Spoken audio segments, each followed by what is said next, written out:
Private and Confidential, Hartford, February 21, 1881. My dear Howells, well, here is our romance. It happened in this way.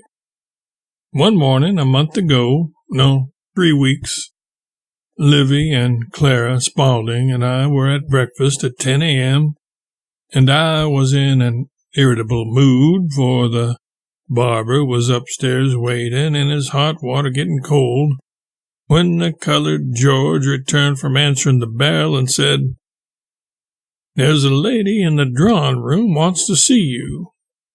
"A book agent," says I, with heat. "I won't see her. I will die in my tracks first."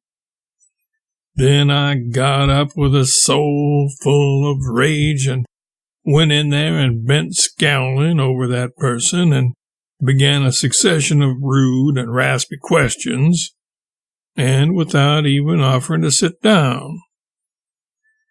Not even the defendant's youth and beauty and seeming timidity were able to modify my savagery for a time, and meantime question and answer were going on.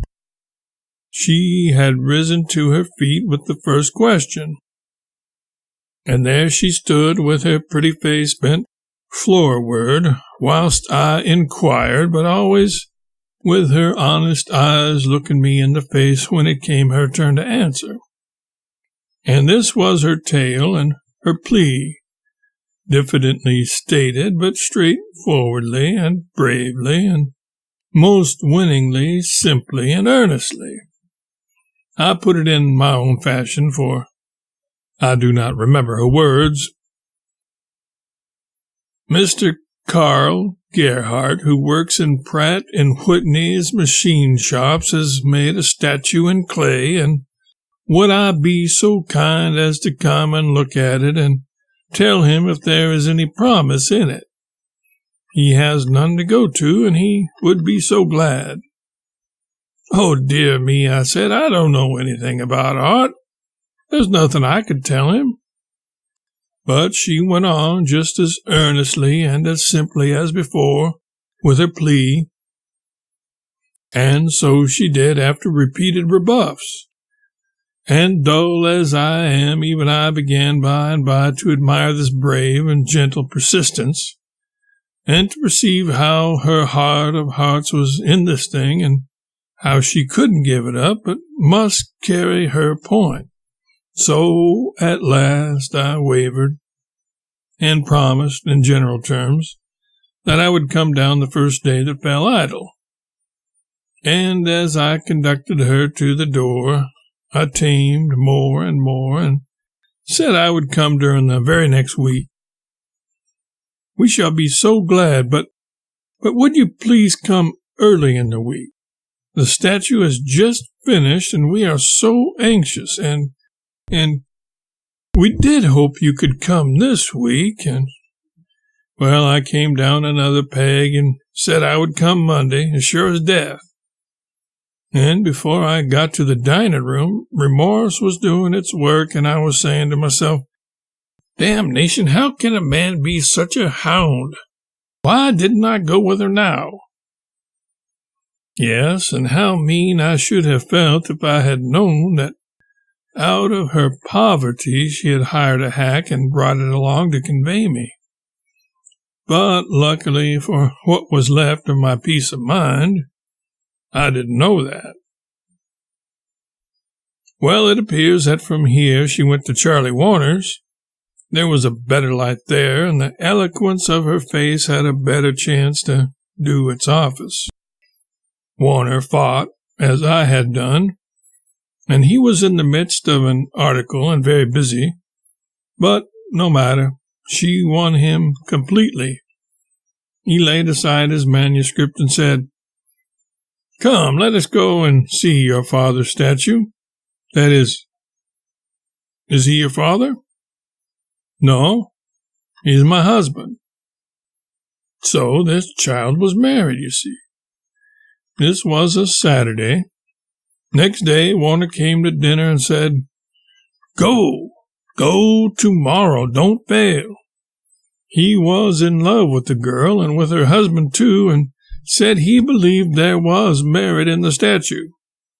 Pretty crude work maybe, but merit in it. Patrick and I hunted up the place next day. The girl saw us driving up and flew down the stairs and received me. Her quarters were the second story of a little wooden house, another family on the ground floor. The husband was at the machine shop. The wife kept no servant. She was there alone. She had a little parlor with a chair or two and a sofa, and the artist husband's hand was visible in a couple of plaster busts, one of the wife and another of a neighbor's child. Visible also in a couple of watercolors of flowers and birds, an ambitious unfinished portrait of his wife in oils, some paint decorations on the pine mantel, and an excellent human ear done in some plastic material at 16. Then we went into the kitchen, and the girl flew around with enthusiasm and snatched rag after rag from a tall something in the corner, and presently there stood the clay statue, life-size, a graceful, girlish creature, nude to the waist and holding up a single garment with one hand, the expression attempted being a modified scare. She was interrupted when about to enter the bath. Then this young wife posed herself alongside the image and so remained, a thing I didn't understand. But presently I did, and I said, "Oh, it's you." "Yeah," she said, "I was the model. He has no model but me. I have stood for this many and many an hour, and you can't think how it does tire one, but I don't mind it. He works all day at the shop, and then nights and Sundays he works on his statue as long as I can keep up."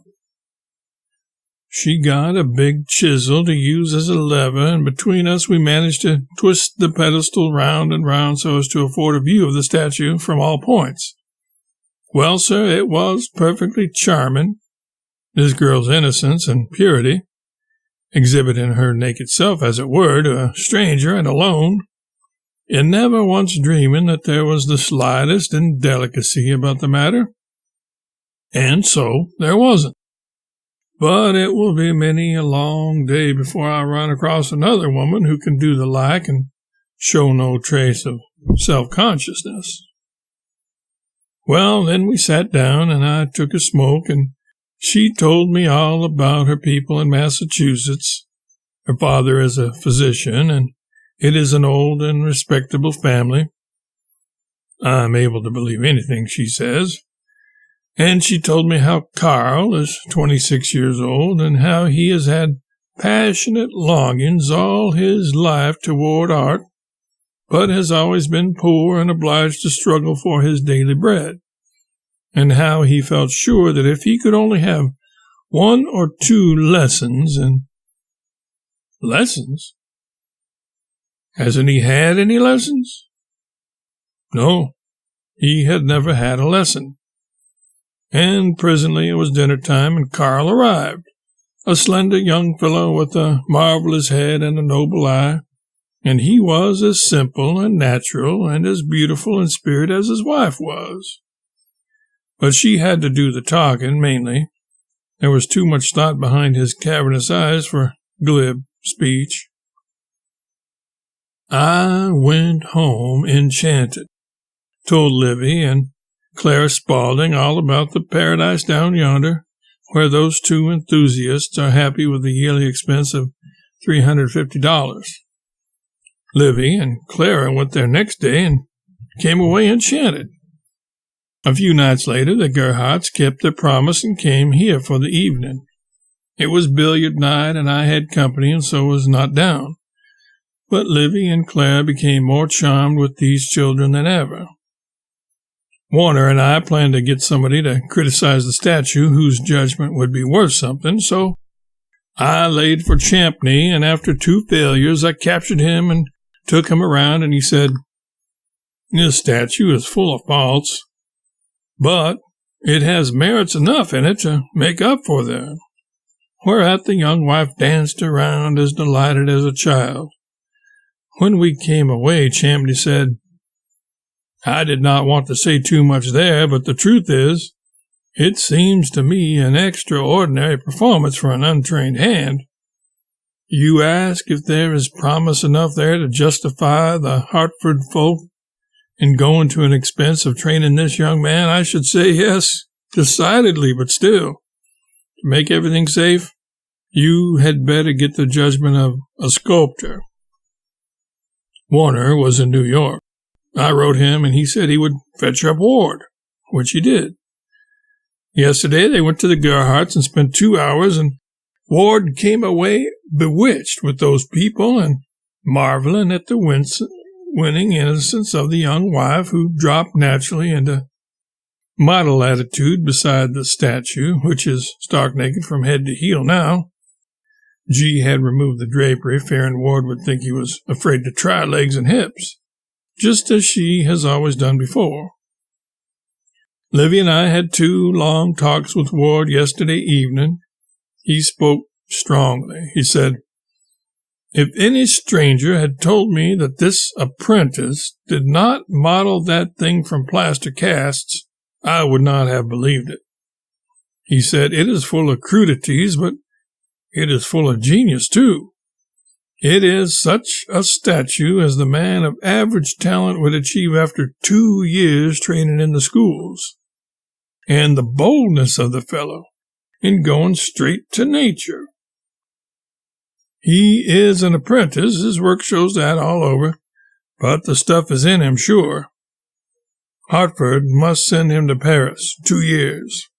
Then, if the promise holds good, keep him there 3 more, and want him to study, work, and keep his name out of the papers, and neither ask for orders nor accept them when offered."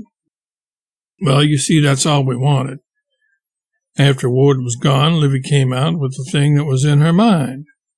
She said, "Go privately and start the Gerhardts off to Paris and say nothing about it to anyone else." So I tramped down this morning in the snowstorm, and there was a stirring time. They will sail a week or 10 days from now. As I was starting out at the front door with Gerhardt beside me and the young wife dancing and jubilating behind, this latter cried out impulsively, "Tell Mrs. Clemens I want to hug her. I want to hug you both." I gave them my old French book, and they were going to tackle the language straight off. Now, this letter is a secret. Keep it quiet.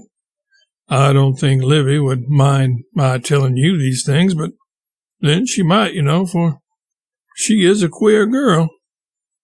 Yours ever, Mark.